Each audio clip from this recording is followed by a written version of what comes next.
Type 1 diabetes होती है वो बेसिकली बाय बर्थ ही होती है, उसमें आपका इंसुलिन बनता ही नहीं है। टाइप 2 डायबिटीज़ जो नॉर्मली पहले अडल्ट्स को हुआ करती थी beyond 30s 40s, now we are seeing that diabetes is coming into teens. Reason for that is unhealthy eating habits and less physical activity. खेलने के लिए जगह नहीं बची है, बच्चे खेलना पसंद नहीं करते हैं, there are too much screen time, there is too much readily available foods at home like biscuits, नमकीन। लेस देन 5 years में जो डायबिटीज के सिम्टम होते हैं, number 1 lot of urine, not gaining weight, fast breathing. तो definitely अगर कोई भी पेरेंट डायबिटिक है तो there is a high risk kid को भी डायबिटीज हो जाएगी। At which point of time that the lifestyle decides. So 14 नवंबर वर्ल्ड डायबिटीज डे हम सेलिब्रेट करते हैं और अवेयर करते हैं कि डायबिटीज से खुद को कैसे प्रिवेंट किया जाए। सिर्फ बड़े बुजुर्ग ही नहीं है, आजकल बच्चे भी इसके चपेट में आ रहे हैं। तो कैसे डायबिटीज से बच्चों को बचाया जाए, उसके लिए आज हमारे साथ हैं पीडियाट्रिक डॉक्टर अमित, जो हमें बताएंगे कि बच्चों में डायबिटीज के केसेस क्यों बढ़ रहे हैं और इसे कैसे कंट्रोल में लाया जा सकता है। Welcome doctor. सबसे पहले तो डायबिटीज डे है, तो उसके लिए कोई एक मैसेज आप देंगे वर्ल्ड डायबिटीज डे पे? I would like to say that eat healthy and do maintain a good health and good routine day by day, because junk food are too much these days. Avoid them, eat healthy, that's the crux of diabetes. तो बच्चों में आजकल देखने को मिल रहा है काफ़ी ज़्यादा केसेस बढ़ रहे हैं डायबिटीज़ के। रीज़न क्या है इसके पीछे? देखिए, दो तरह की डायबिटीज़ होती है। एक जो टाइप 1 डायबिटीज़ होती है वो बेसिकली बाय बर्थ ही होती है और उसमें आपका इंसुलिन बनता ही नहीं है।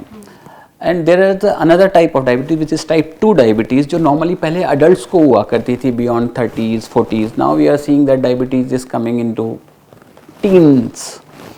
सो reason for that is unhealthy eating habits and less physical activity. Currently we are seeing kids of 10 years having a 60 kg weight, 50 kg weight. These are not totally acceptable. So definitely जब आपका fat बढ़ता है तो आपका insulin resistance बढ़ जाता है। So that is another reason कि हमारा टाइप 2 डायबिटीज़ बढ़ रहा है। Type 1 is more or less static. The number is increasing because we are increasing in number. The population is going up. So type 1 is almost like a static, but type 2 is going up, no doubt about it, and that's totally a lifestyle disease. तो type 1 या type 2 किस पे ज़्यादा जो है बच्चे ज़्यादा cases सामने आ रहे हैं, टाइप 2 या टाइप 1 के? देखिए, दोनों की एज ऑफ प्रेजेंटेशन बिल्कुल अलग अलग है। Type 2 is morally teenage diabetes and type 1 is basically the first 5 years of life. So जब बच्चे फर्स्ट 5 years ऑफ लाइफ में डायबिटीज़ के साथ प्रेजेंट करते हैं तो type 1 diabetes unless proved otherwise, and in teenage it's type 2 diabetes unless proved other.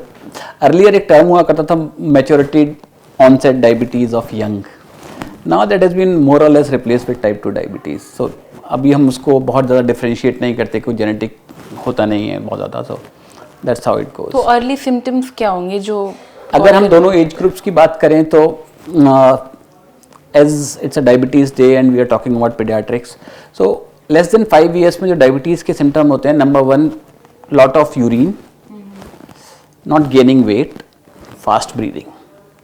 These are the typical 3 symptoms. Most of the time बच्चे जो है पीडियाट्रिशियंस को प्रेजेंट करते हैं या किसी पास के डॉक्टर को प्रेजेंट करते हैं फास्ट ब्रीदिंग के साथ एंड लेबल्ड एज अ वीजर्स और hyper active airway disease. But if you look कि उनका वेट वगैरह नहीं बढ़ रहा है then they might be having a diabetes. तो अगर वेट बढ़ भी रहा है तो क्या ये भी सिम्टम्स हैं? नॉर्मली लेस देन 5 years में अगर डायबिटीज़ है तो वेट नहीं बढ़ेगा। अच्छा।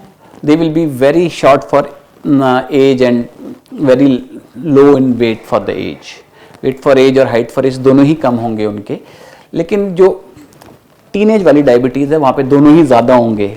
वेट फॉर एज तो डेफिनेटली ज़्यादा होगा, which will almost be like double. अगर हम आइडियल वेट की बात करें between 7 to 12 years of age, it's approximately 3 times of body weight, sorry 3 times of age. So अगर बच्चा हमारा 7 साल का है तो 21 किलो का होना चाहिए, 10 साल का है तो 30 किलो का होना चाहिए। Currently we are moving 40, 50, there's no limit nowadays.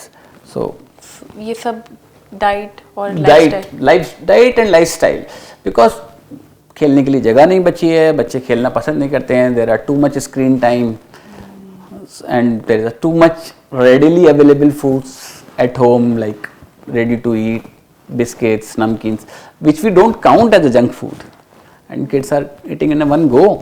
अगर मदर को डायबिटीज़ है तो बच्चों के साथ मतलब बच्चों में भी ये आना नॉर्मल है? जो अडल्ट की डायबिटीज़ होती है वो that's what I said type 2 diabetes genetic होती है। वो इंसुलिन रेजिस्टेंस जल्दी आ जाती है जस्ट बिकॉज कि आपकी लाइफ स्टाइल खराब थी, but they have a genetic basis inside. तो डेफिनेटली अगर कोई भी पेरेंट डायबिटिक है तो there is a high risk कि किड को भी डायबिटीज़ हो जाएगी at some point of time. At which point of time that the life style decides. तो ये डिलीवरी के बाद अगर जो डिलीवरी के इमीडिएटली बाद की बात कर रहे हैं, अगर हम लेस देन 5 इयर्स की बात करें तो वो नहीं ट्रांसमिट होती ना। अच्छा, वो जेनेटिक नहीं होती। So there are, that's what I am saying, type 1 diabetes is not genetic, type 2 is genetic. So जो अडल्टहुड में डायबिटीज होती है वो जेनेटिक होती है, जो फर्स्ट 5 इयर्स में होती है वो जेनेटिक नहीं होती है अनफॉर्चुनेटली। सो पेरेंट्स के लिए एडवाइस कि डायबिटीज़ को कैसे मतलब खतरे को कैसे रोका जा सकता है? देखिए जो हम लोग टाइप 1 जो डायबिटीज़ है वो बेसिकली डेवलपमेंटल डिफेक्ट कह सकते हैं उसको, because of some environmental reason और some problem during the fetal development, they do not produce enough insulin.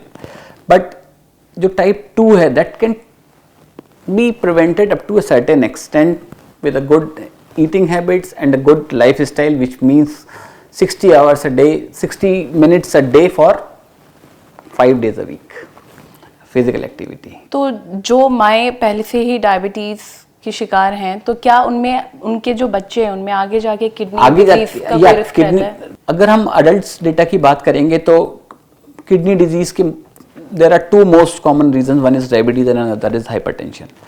But if you manage the diabetes well you can almost bring down the kidney diseases up to nil if you are managing the diabetes well, whether it's through the exercise, medications, insulin, whatever is there, adhere to it, accept the fact that the child has a diabetes or the parent has a diabetes and treat it well. सो अगर मैं आपसे कहूँ कि जो बच्चे हैं जो सुनते नहीं हैं पेरेंट्स की और जंक खाने में बहुत ज़िद्दी करते हैं, प्लीज़ उनको एक अच्छा सा मैसेज दे दीजिए ताकि उनको ये वाकई में बिलीव हो जाए कि अगर उनके पेरेंट मना कर रहे हैं कि जंक नहीं खाना है तो उसके पीछे रीज़न क्या है। देखिए पेरेंट्स के मना करने से नहीं होता है, इट हैज़ टू बी, बच्चों को करके दिखाना पड़ता है, बच्चे देख कर सीखते हैं। So if you ask me कि एक 5 ईयर ओल्ड बच्चा सर ये तो चिप्स ही खाता रहता है, ऐसे चिप्स लाता कौन है? बच्चा तो 5 ईयर्स का जाके नहीं लेकर आएगा chips. So it has to be the parents who needs to be disciplined, not eating chips और not eating junks on a very regular basis at home, avoiding all those things is much more important. Don't go for quick fix solutions.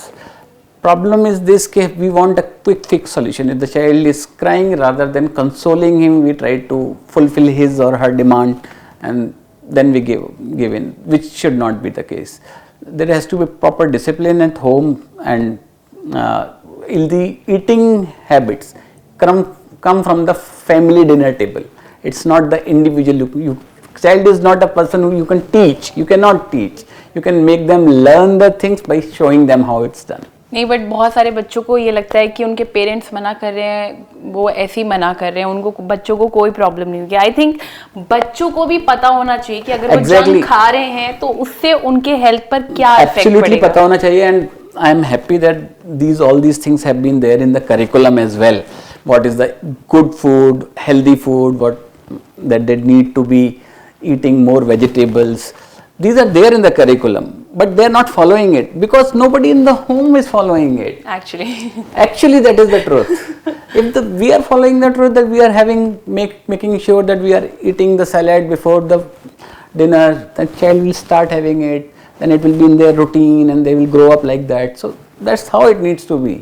I think doctor Amit का तो ये कहना है कि बच्चों को सिखाने के लिए पहले आपको खुद तैयार होना पड़ेगा। अगर बच्चा रो रहा है, जिद कर रहा है तो उनके प्यार से मनाना है, डांटना नहीं है, डांटना इज नेवर अ सॉल्यूशन। हाँ, तो अगर आप भी चाहते हैं कि आपके बच्चे डायबिटीज़ का शिकार ना हो और ऐसे कोई रिस्क में ना पड़े तो प्लीज़ डॉक्टर अमित ने जो भी आपको टिप्स बताए हैं प्लीज़ उनको ध्यान में रखिए और प्लीज़ कमेंट करके बताएं आपको ये वीडियो कैसी लगी। और हेल्थ से जुड़ी इस तरह की और भी वीडियोज़ के लिए आप बने रहिए thehealthsite.com के साथ।